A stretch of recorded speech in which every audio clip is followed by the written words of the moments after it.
I'm closer to Vivian. Just full reset here. Going back. I don't I have think we solidarity. Going back. I have solidarity. I'm dead. Okay. Take this shit on me! Yo, what's good, guys? I'm gonna be doing a voiceover, pretty much the edited video. So this is just my commentary and going through it. So yeah, we covered a bunch of topics, couple loops, mostly Shaq, couple tricks, some of my favorite kind of little techs, I guess. So yeah, let's get into it. 180s.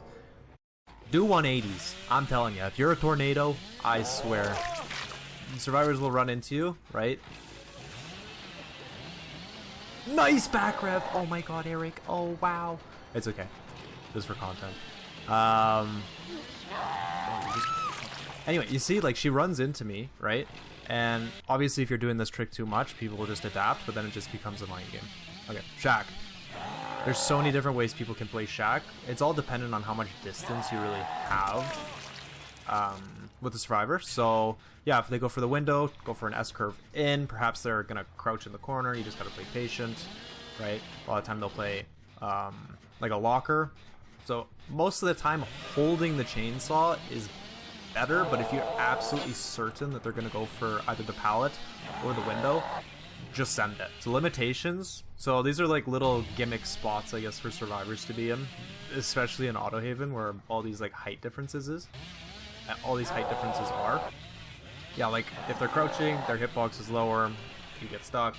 Boom, pretty self-explanatory. Okay.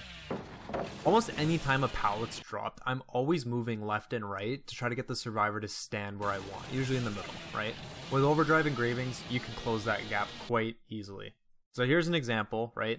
I've already made it to the edge of the loop. She hasn't crossed. I know I can hit this. I've just recognized the fact she doesn't have enough distance. As soon as you are practicing enough, like, you're gonna see so many of these moments. It's crazy. And then it turns into a mind game. You know, like, maybe I don't want to go in curve. Let me just zone her, right? Break the pallet. Boom. She lost all of her distance. She's cooked. As like a practice drill, like Shaq's, honestly, it's got straight walls. I mean, depending on which Shaq variant you are. But, you know, like, try the Autohaven one. I really just like doing this. It's a good warm-up. You know, try not to bump. Get a perfect pixel. And keep it as tight as possible. Try throwing a couple 180s in so you can hide your stain. Less time for survivors to react to. Just kind of mix it up, right? If you are in overdrive, you don't even need to be in overdrive, but if you go far away from the loop, you can get a better angle, right? You'll curve in faster, it'll be better. But you don't even need to do that, right? What I do is I just curve out, do a little S curve, boom. Or I guess you could say C curve. You just flick out and then just, you don't have to take that time to walk out. You'll catch up to survivors quicker. It's a lot more efficient. Probably something to, yeah, just give it a couple goes. My playstyle is very, honestly, ADHD. I like going back and forth. If I have like a really bad rev, like here, I'm clearly not going to get her. There's not enough time. So I leave her. I see the friend. I'm like, okay, you know what? She's an easier target. It's so efficient when you have a bad rev or bad chainsaw. If you can just go somewhere like mid-map or somewhere where you know someone else is, just do it, honestly. Wow, she just got W curved.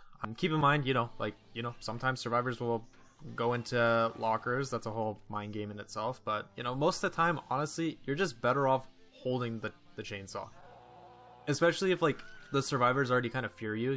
They know that you're competent with the chainsaw. They're gonna do stuff that puts them into that position. All these spots are kind of little tricks, I guess. I just loaded into a couple maps. There's so many. There's too many to put in one video, but you'll kind of get the gist. Whenever you're falling down, if you stand close to the edge, you can do a full rotation. It's pretty efficient. On Badam, I love that trick. Just simply because if the pallet's dropped, all the time they'll run straight through because they're like, oh, you gotta break the pallet. No, you can go straight through the hole. This is a prime example of it's not always bad to bump. Like, you can use bumping, especially in overdrive, to get a good amount of distance. This is a cheeky little spot. You can do it both ways. You can get anywhere on the map. Here, in last video, people were wondering how I did the bump logic. As long as your feet aren't on the floor and you're in overdrive, better. As long as you reach the obstacle before your feet touch the ground, you can bump on most things. Not everything, but you'll definitely notice some things will give you a bit of bump logic. So it's a pretty neat trick. You can definitely find a bunch of spots.